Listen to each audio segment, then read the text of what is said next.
અને મારા દાદાજીના ગામડામાં તો મારું એક જ અહીંયા વિચાર છે, તમે બધા મને અને રાધિકાને અને મારા આખા કુટુંબને આશીર્વાદ આપો. હું અહીંયા બધાને આશીર્વાદ લેવા માટે આવ્યો છે. અહીંયા તમે બધા જમીને ખૂબ અમને આશીર્વાદ આપીને જજો. અને ચોરવાડ તો મારા દાદા અને મારા દાદીના જન્મભૂમિ છે. જે પણ અહીંયા રિલાયન્સમાં થયું છે ચોરવાડ કારણ થયું છે.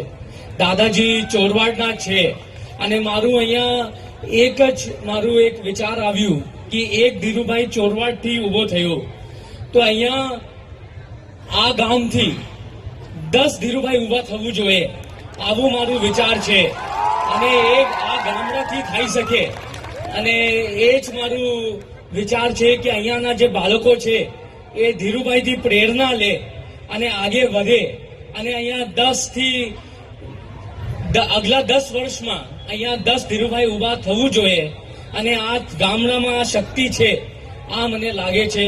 ચોરવાડી માતા બધાના ભલા કરે અને બધાને જય શ્રી કૃષ્ણ. હમણાં તમે બધા ભોજન માટે જાઓ અને બધા એકવાર મને અને રાધિકાને બધાને આશીર્વાદ આપીને જાઓ. જય શ્રી કૃષ્ણ.